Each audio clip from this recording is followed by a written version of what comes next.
define intimacy? I think for me, intimacy is when it comes to like romantic relationships is more of like a beyond a physical connection, but it's more so emotional as well. If somebody is like, it's just, and then that's it. I don't think there's any intimacy into it. It's just, If you can't tap into my mind, if my soul doesn't feel safe with you, there is no way we can be intimate. yeah, We can have sex. I can orgasm, yeah, but that is not intimacy. yeah. Meeting a guy, Mm-hmm. thinking a guy has a potential of being. So I ended up allowing myself to be touched by men who never even saw me. If I lose weight, right? If I am prettier, if I am, more sexy, now guys are just gonna look, and which is twisted, right? They're gonna look beyond the fact that I'm a virgin and they want to hit that, but they're gonna be like, I want to be seen with this person. But also, that is not what you want. It's not another here for- trap where like now Exactly. you're going to now again be touched without being seen. This thing of soul searching, what does it mean? Soul searching. But not for enough person, I get like a full understanding of my soul just yet. Therefore, I don't feel like I have the right to now go search for other people's souls. That darkness feels like, when you constantly have suicidal thoughts Yeah. and then you plan out everything, but then the one thing you're afraid of doing is the execution. Another worst thing with me is that whenever I would have such thoughts, I was not picturing myself alone because I'm a mother. So I'll bring my child. So And that- how's that gonna affect her? Exactly. And not even affect her. How am I going to analyze her? Ah. To me. I swear. Okay.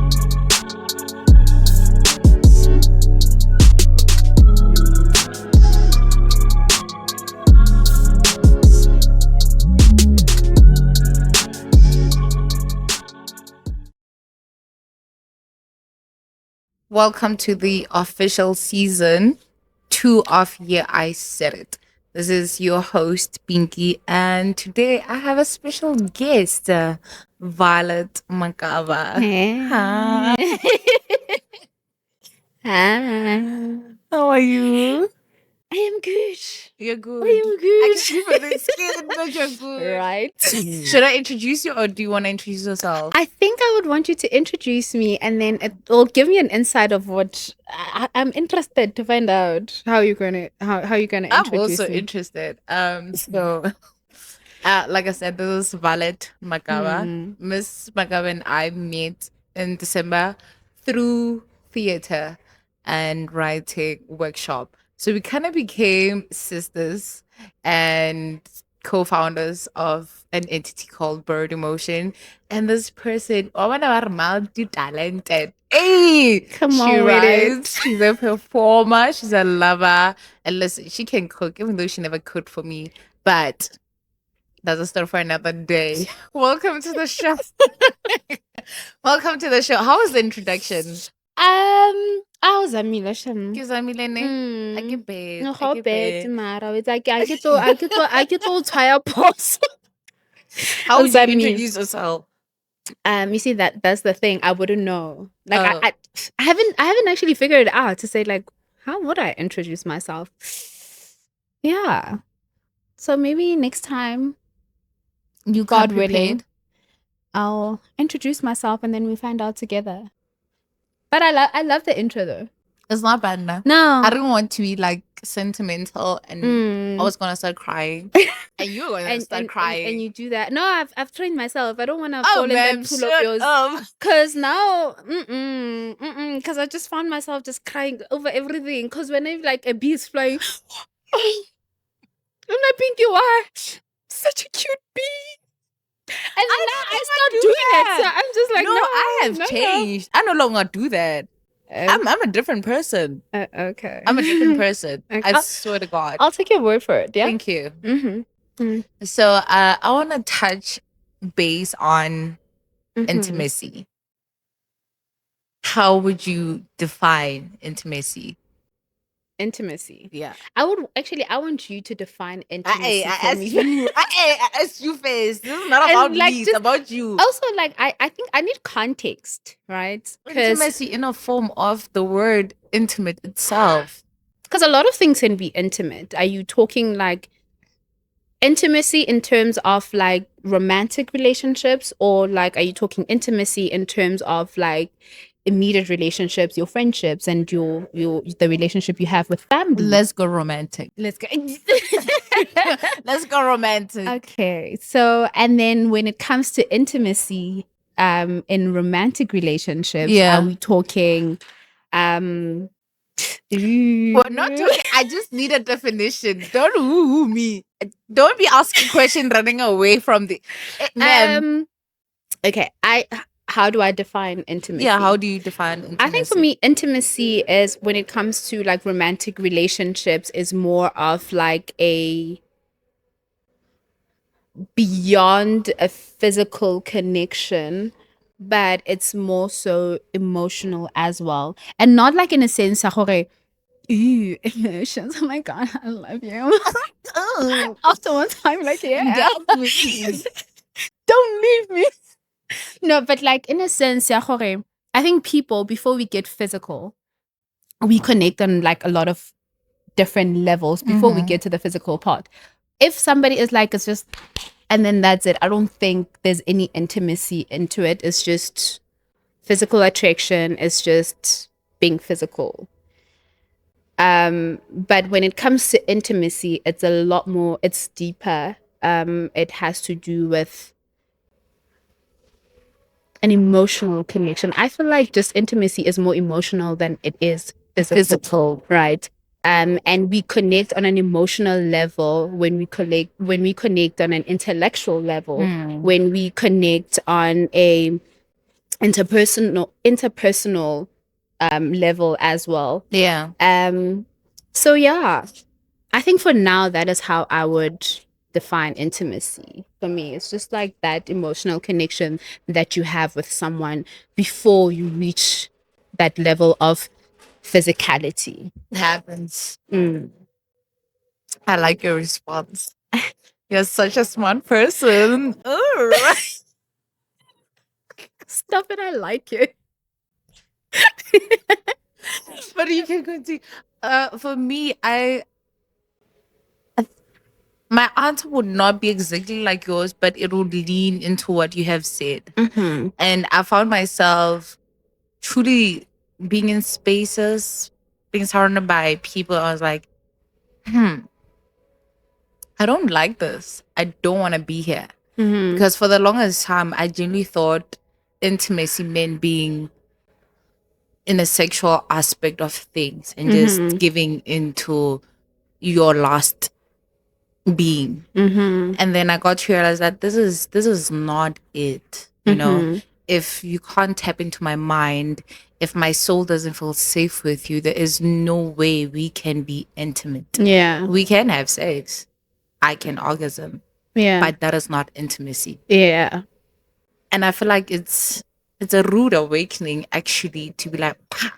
You know that pah in the face, like, hey man, what is that? Yeah. What is that? Because I think I've ended up finding myself being touched without being seen. And a whole lot of me kept on dying because I was doing everything wrong. And I was like, what am I doing wrong? You know? But define like being touched without being seen, and also like allowing yourself to be in the moment where you are touched and you are not seen. Firstly, it's a thing of meeting a guy, thinking a guy has a potential of being a person I need him to be for me. And then he plays around with my expectations and be like, I can offer you this. But then when it is time to offer that, he ends up just being a douchebag and just be like, I literally just want your genitals and nothing more. So I ended up allowing myself to be touched by men who never even saw me, who never even seen my existence outside of the physical realm of me being sexy, me being in a crop top. And for the longest time, I thought there was something wrong with me. But then also, it's not that fault was put into somebody else. It was just mainly me constantly wanting to be chosen, constantly wanting to be seen. Someone to choose beyond just Beyond your the physicality, how physical. sexy you look, And because of that, I allowed so many people to touch me without seeing me. Because I can see you and still not see you, if that makes sense. It does. I think I understand, because okay, I don't like where this thing is going, because then at the end of the day, now it's keep on my files. Let's keep it my files. Let's keep on my files, and then like it's just like whoa. When it comes to like being touched and not being seen, I have felt like that for most of my is it adulthood, or but just like, you know, when you get to those ages where you start wanting guys, yeah, blossoming. Yeah, I think blossoming Yeah. makes sense. Not when you adult. start like wanting guys to see you and to be like, oh, hey mama. And you're like, So, like, ooh. And I had a different blossoming kind. I was a late bloomer, right? So for the longest time I was a virgin. And see now, yeah.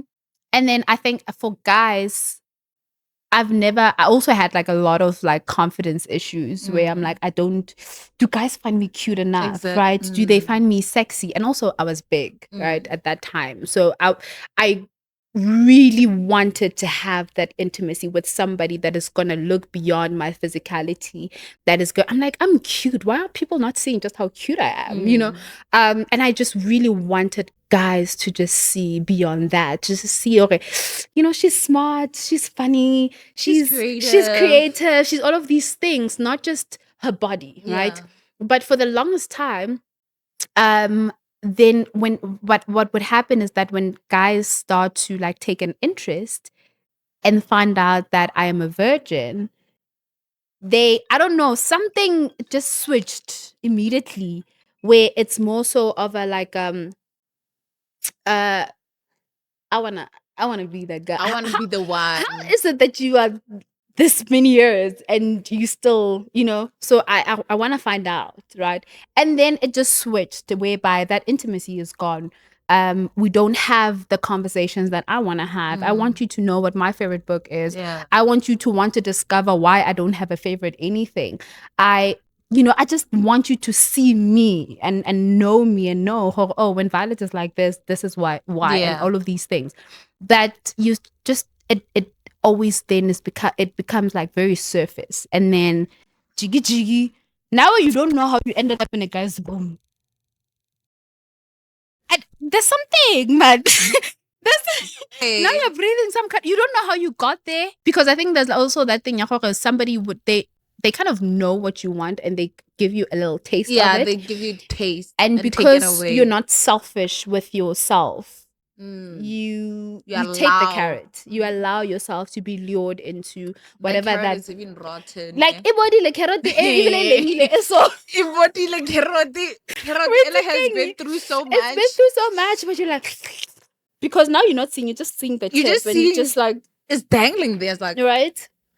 And in jiggy, you find yourself here in the space with this person, and and the thing about us is that you see it, but for some stupid reason, you're hoping. You have this hope that it's not gonna turn out. He's gonna see something. He's gonna see something, and he's like, and he's gonna choose to stay, and he's gonna want intimacy with me. My sister, please. So, and then you just find yourself in those spaces, and like in that moment of intimacy, right? You're just there and you wanna, I remember something feels wrong. It feels wrong, but then you start having that conversation in your head, like, no, don't don't be that girl. I mean, like, it's so not cool. Okay. And then you fake smile. And then it's that, and then like, but right? You know that this is not right. It doesn't feel right. Lucky for me, every time it didn't feel right because I didn't know what it's supposed to feel like. When I got the feeling that I don't like feeling, I just backed away. And that's how I never got to go all the way, which is what kind of saved me.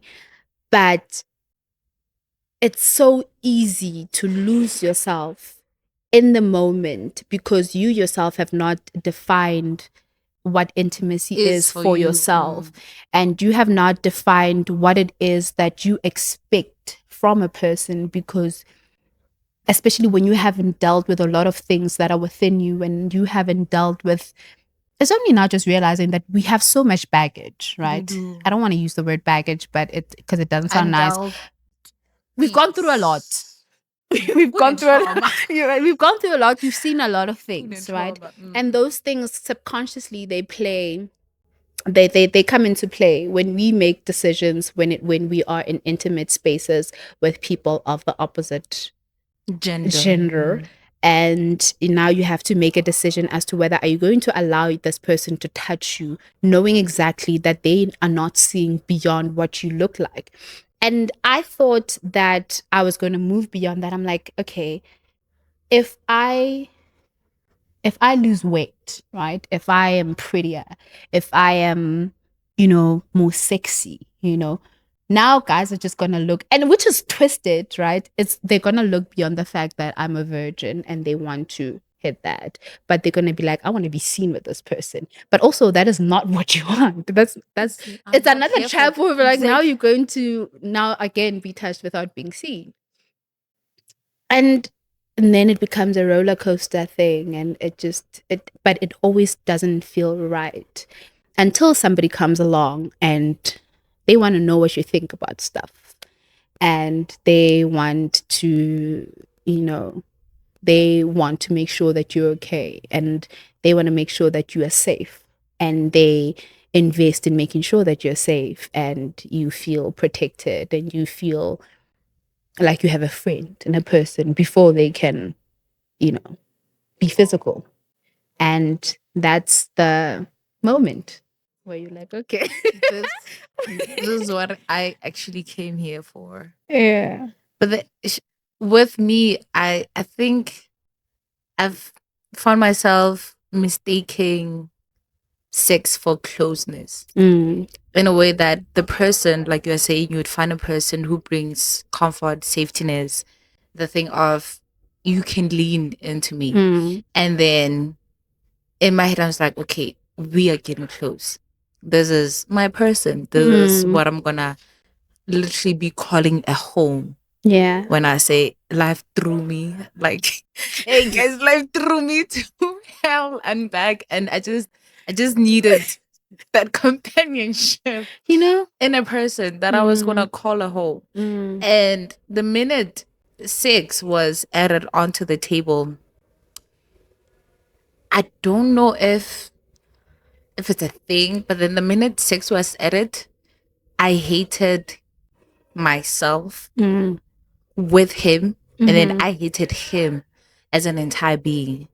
And then people would often say that that's a fuck girl mentality. I'm like, it's not. The minute I undressed, I actually did not ask my soul for consent, because I'm like, I feel safe. The physical part of me is still safe, but there were still other aspects of me that are not yet comfortable enough to have allowed myself to be in that platform. So me thinking that and seeing how this guy was, I was like, okay, well, it wouldn't have to open my legs, but it left me broken. You feel less. You feel less than. You feel less than the before you came into this space, and every time that it happens, it just leaves you even less and less. And I think that feeling is more of a betrayal to yourself. Yeah, it's a self-betrayal, because I feel like you knew, right? You knew when you got into that situation that this is not right. It doesn't feel right, right? And you know when you are being deceived. You know when somebody just wants whatever that they want. You know this. Yeah. But also, you want something else. You are also like, ooh. Ooh. And for that moment, that it makes sense. It makes sense. But the thing is, with guys, it's always like, they're very clear. That's why I respect guys in that sense. They're very clear with what they want. It'll just be the douchebags that lie, right, to get whatever. But they are always clear on what they want and what their intentions are. Whether you miss it or not, but they did make it clear one way in the conversation, you kind of got it, right? I'm a clubber. But you were like, I want this too. I really do. But I want more. But you never really take the moment to not only consent with yourself, but consent with the person that you are asking more from. Do they have the more that you want? Can they give you the more? Can they give you the more? And sometimes they do have the more. It's just that they don't want to give it to you. And that's okay. But you also now have to like sacrifice these temporary emotions and feelings that you are having to be like, all right, cool. I'm going to go to the next one that has the more that I want. And that is why it becomes important to kind of take your time with intimacy, to connect with somebody before that, so that you can just be sure. But also happy is tricky because jiggy, you can go months and then men still books now and they're like, okay, this is what women want. And then they act accordingly, and they give you exactly what. There was this guy. I'm a dog. Men shocked me, honestly. Men really shocked me. So when we got into that whole thing, this guy was literally like, I need a whole pointers of what makes you tick, what annoys you, what.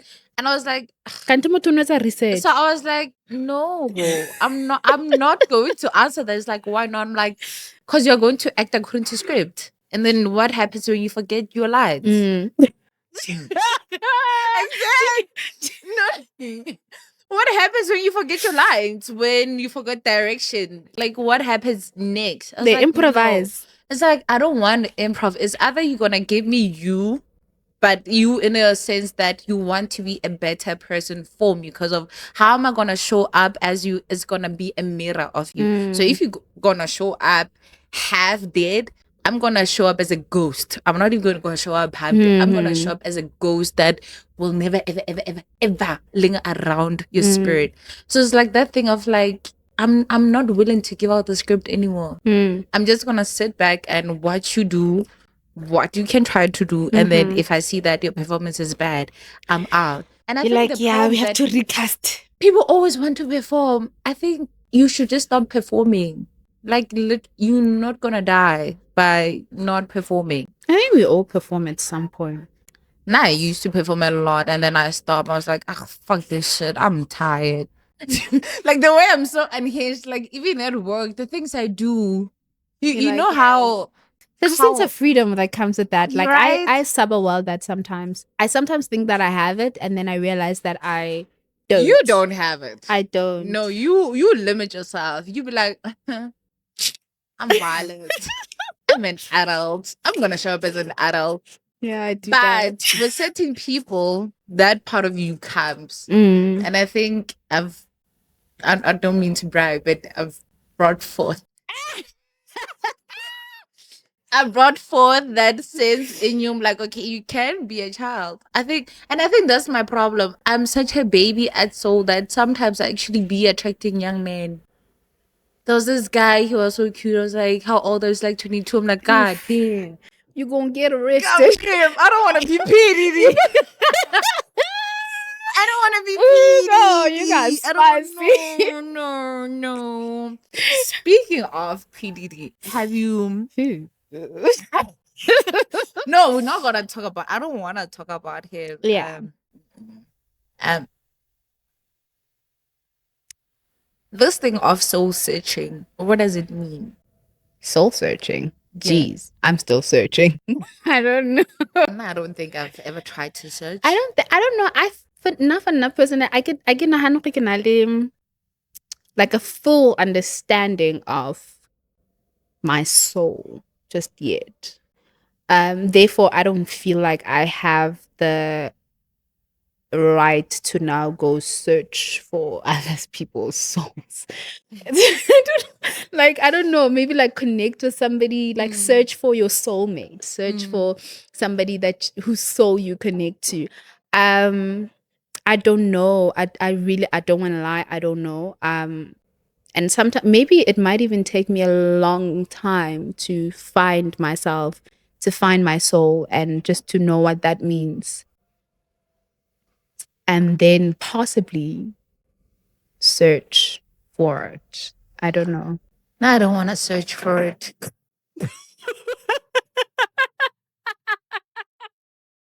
I used to think soul searching was like, you know that movie Pursuit of Happiness? Yeah. For me, I thought that was what soul searching is. Until someone was like, firstly, there's no such thing as a being in pursuit of happiness, especially for a human being, because of your brain is wired to constantly seek problems so that it can solve them. Your brain did not come on air to be like, oh, we're happy, woo, let's go with it. No. So in my head, I was like, okay, so since this whole thing of happiness is such a facade, it's an illusion, the soul, what is the soul? And when you say you're searching for the soul, what are you actually searching for? Let's Google it. You want to Google? I want to Google. I want to Google what soul. What is What a soul soul? searching is? What's a soul? I just hope that I haven't. Oh, guys, I've been having so much awakenings. Speaking of soul, I don't know. I feel like the thing is I feel like we're so in touch with our feelings, and we want to be so deep, so bad every time that we have an opinion about everything and anything. And as long as it sounds intellectual, as long as it sounds like, I think it's how you say things. Like, right? But that does not necessarily make it the truth. It doesn't. Because now, what is the truth? That's that day. What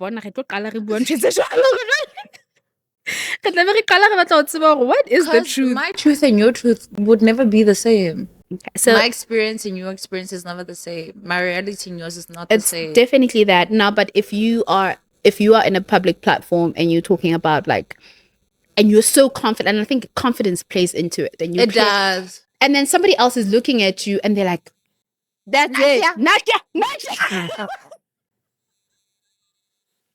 Right? Exactly. And then now they take that, they internalize it, and they embody it, and then it becomes part of their lives. And then 3 months later, somebody tells you something different and you change. But you forgot to go back and be like, hey, Joseph, remember what I said about what is that? It's no longer the case. Yeah. Okay. So it says here, the term soul has multiple meanings, generally referring to the non-physical essence of a living being. It can be the animating principle of life, the spiritual or moral nature of a person, or even the embodiment of a particular quality. In some contexts, it's believed to be immortal and separate from the body. It also refers to the emotional. Yeah. Speaking before you go on, remember we talked about this thing of being touched and never being seen. Yeah. There was a time I genuinely wanted to try having like a full functioning relationship with this guy. Mm-hmm. And then there was just this time, it was actually our first and last time we had sexual intercourse. And then afterwards, like I literally sat in bed.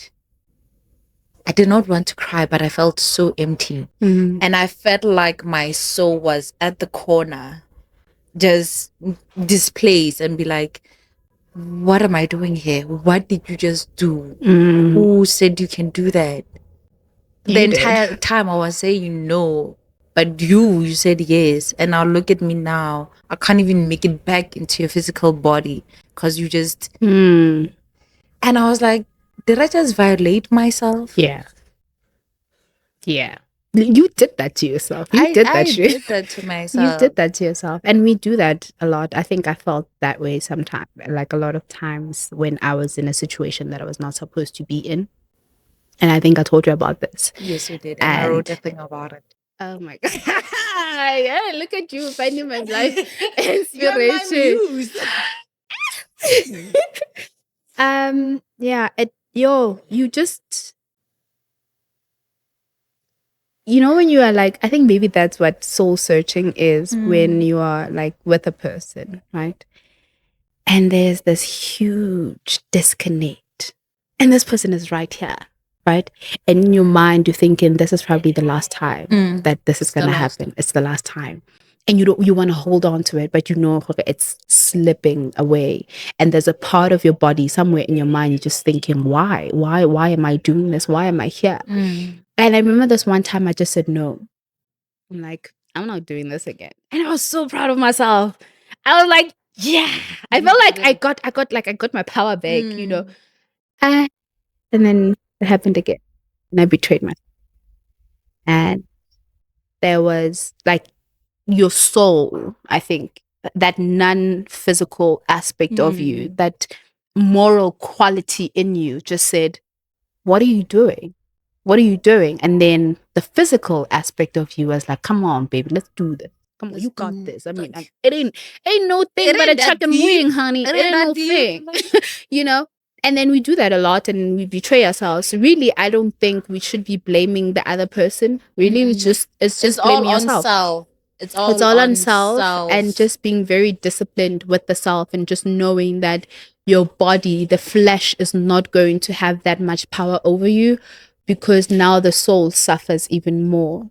That's why we go to like the soul searching then comes into play, where you are looking for somebody that is going to feed into your soul, where that take away an interaction. Yeah, and you just feel empty. You just feel like honey, I got nothing to give anymore. You feel numb. I feel numb. And you feel disgusted with yourself. Like you look yourself in the mirror like, you is nasty. You can't even identify yourself anymore. You can't. But also now, when you move away from that situation and you kind of rediscover yourself, I found out like we are constantly rediscovering ourselves. Every day. And then you are like, when you find yourself again, you're like, oh my God, so nice to see you again. Welcome back. It's me. Oh my God. You are me. I'm you. And you find yourself again. So nice. And I think that is such a beautiful thing for you to constantly rediscover yourself, constantly to find out, what do you want? What does the self want? How do you feed into yourself? Because now you start pouring into people, you start pouring into emptiness. And this thing, like, you know, when you're pouring into a cup that is leaking, and now you're just pouring, and that thing is just, there's nothing is being built. It's just dripping and dripping and dripping, and you just like, biltong house, like whether you just there and you're numb, and people now start seeing you and they're like, you look like yourself, but you don't look like yourself. And you look in the mirror and you're like, fuck, I look different. And you can't put your finger around the different, but you're like, but there's something this is not me. Lost. Something is lost. And that is the most painful discovery or just like that painful epiphany to have, where you like, I'm not myself anymore. And now you start going around searching for somebody that is going to pour into you. And I think that is also a selfish act, because you have nothing to give, but now you're searching. Just want to take you just want somebody that's just going to refill into you. And the worst part is that you are taking a good thing and you're just placing it on blood. Exactly. And when things now get contaminated, you're like, but baby girl, it ain't it.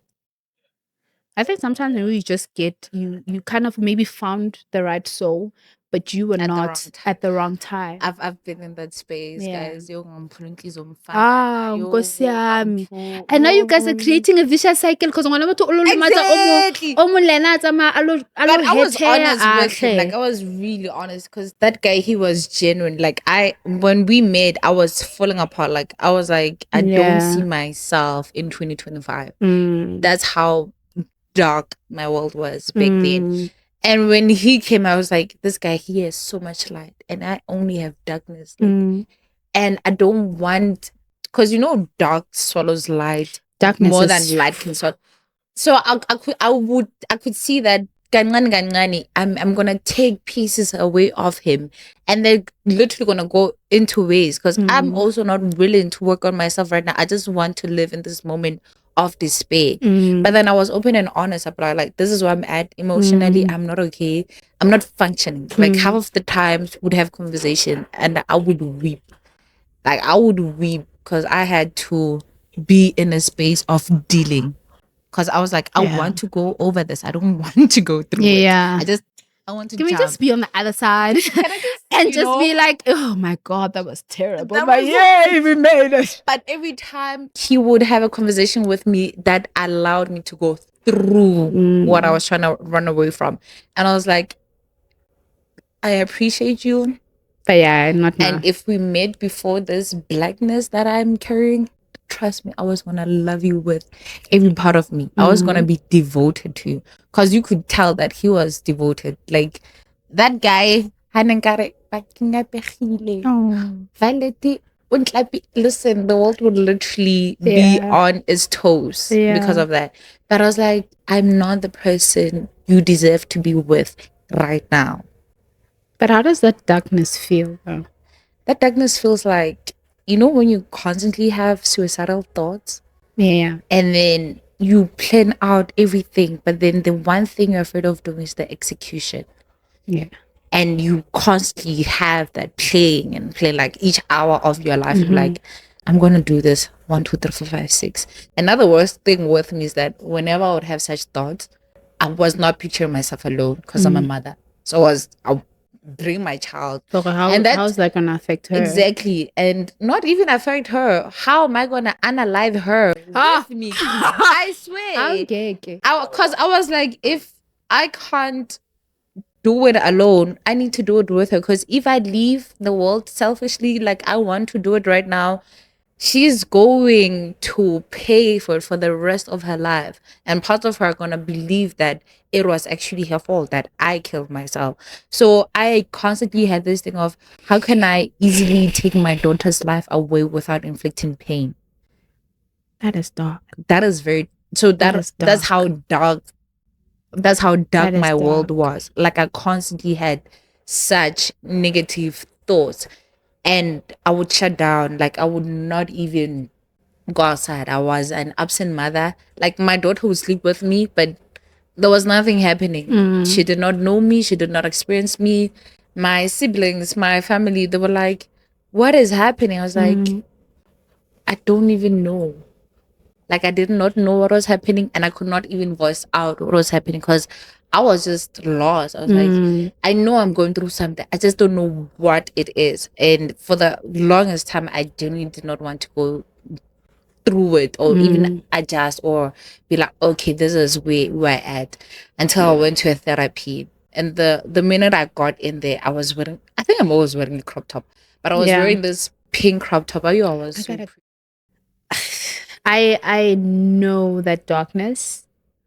I remember when I was going through one of the that was the most difficult time of my entire life, and I've been through some shit, but that one was like, and I kept on saying, okay, there's a darkness in me, right?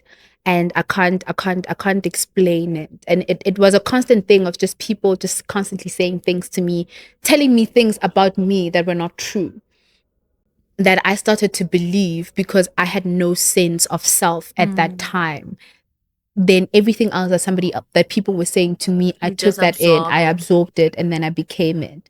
And then I just felt this darkness in me, and like things were a mess. So I thought that things were happening because of this darkness that's in me. And I'm not used to the darkness. I'm like I kept on saying, I'm such a nice person. I'm such a kind person. I'm always bubbly. So when an unfamiliar, a foreign feeling then comes into play, taking away that light, I was like, I don't know how to deal with this. And then I I thought like I just started dealing with a lot of things. I think I was like, do I need to deal with the things like what happened in my past? Do I need to, just maybe deal with whatever? I kept on searching for all of these things that I thought were the reason why I felt the way that I felt. Yeah. Because it was dark. I was crying every night. I cried myself to sleep. I woke myself up with tears. When you're in a room of people and you want to cry, and then you just do this thing. So that people don't see that you want to cry and people don't ask you. Because I don't have reasons. I can't explain it. I can't tell you, but I'm just not okay. And we also don't have time. I don't have time. That we're in. I can't be, the space does not allow me. Fall apart here. And also now, I feel like we're in a time where we don't have time for that. Yeah, there's no time to deal. We don't have time to deal. Like, deal with your shit. Like, we're all going through something. And I always feel like everyone is going through something, and I don't have the right to bombard people with what I am going through because they're also going through things. Which is your toxic trait, if you ask. But as collab is. Yeah, I've had people kind of like tell me that you don't talk. You don't. But I just feel like I've opened myself up to people, and I think it's a bit selfish of me to now, and I think I've done that for a long time, that now it's at a point where I don't know how to do it. Like, it's not a matter like I don't want to, I just don't know how to, because I have done this thing for that long. But yeah, at that time I was really breaking. And it was for a long, since I was in varsity. I remember there was a time when I went, like, I think it was a week. I didn't go to school. I didn't tell my friends why I wasn't going to school. I would just switch off. And then I was like, and I was in bed for the whole week, and I was crying, and then I would hide myself so that my sisters don't see that I'm crying, because now they're going to ask me questions. I don't want to answer those questions. And then I started going online because I realized, what I'm feeling is not normal, because it started being physical. You start getting physically sick. It's just, it's a lot of weirdness. And then I realized that I ticked off every symptom of depression except suicidal thoughts. And that scared me. And I was also grateful that I don't have the thought to off myself. But now I started gaining like a bit of empathy and sympathy for people that actually commit suicide. Because once you are in that dark space, if you don't have anything or anyone to pull you out of it, it's easy to go over the edge. It is. Right? It's almost like it's a spirit. Like, it's always like it's like a whisper. It's like, it is a spirit, honestly. I genuinely believe that it's a spirit, because it makes you believe that nothing is worth living for. And like, suicide is the only option you have. It is a spirit. Like, if you do it, then all of this is over. Like, it's done. But it's not. You have so much to live for. And now when you get on the other side, and you're like, and you're in isolation, and you're like, God damn. God, I wouldn't have been able to experience all of this if I had done it. Wait, what? God damn it. I'm podcast. I'm like, God damn. And you just see all of these things. But that's, for me, that's where like prayer comes into place. And I really relied on prayer a lot. I think God has saved me from a lot of things. And I go through shit when my prayer life goes down, because that's the only way that I know how to like deal with things, so that I can show up for the world. I need to like be in my corner and then come back and show up to the world. And I think that is my toxic trait. For me, it's the opposite. Yeah. The more I pray, the more Satan will be like, oh yeah, I want to test you. Oh yeah. You think you're that girl, huh? Okay, let's go. You think you can worship all night? You think, yeah, okay. Let me show you my talent. I'm going to show you my talent. When I'm not listening to gospel, and I'm just like indulging in anything but God. Listen, life is it's okay. I mean, I go on my knees and be like, God, do you hear me? He's like, what? She's up. Let me get to it. And you find a fish and what's that? What do you want what? You want to be celibate? I'll show you my colors. I'll show you my truth. Now. And then hot chocolate caramel. Hot chocolate, getting muscles. See, that speaks well English. And I'm like, you are draped in devil. You are draped in devil. But kuningi, a lot is happening. We have a lot to touch on. I do hope you come back for another episode. But Well, I hope that I come back too.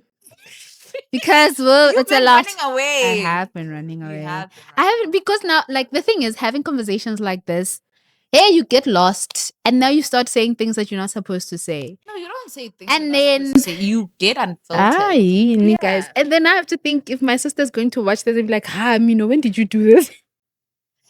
Okay, can you? But yeah. Thank you for coming. This was a very emotional, heavy conversation. This was actually supposed to be, I don't want to say an awareness, but a kind of like a sense that allows women to be in touch with their emotions, be in line with their truth, and just confront things. But then, shit just hit the fan. This whole episode, this whole season rather, it's gonna be more centralized on women, since we are gonna be celebrating Women's Month. It's a Women's Month Day. Hey, it's Women's something, but everything's gonna be in celebration. It is Women's Month in August. Oh, it is, nah? Yeah, and I love women. I love talking about women. So everything is going to be for women, by women, and this is I said it. Thank you guys so much for listening to us talk about our feelings and all of this shit that we have gone through in life, and we hope that it kind of resonates. I'm very glad that I was here. Thank you guys for having me. It was fun. This might actually be my own little version of therapy. So yeah, I said it. That's good. Sometimes I hope I didn't say it, but yeah, I said it. I said it. Nice doing business. Het was 'n plesier om besigheid met u om te doen, my darling. Okay, fine. Yeah.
This is I said it with Violence.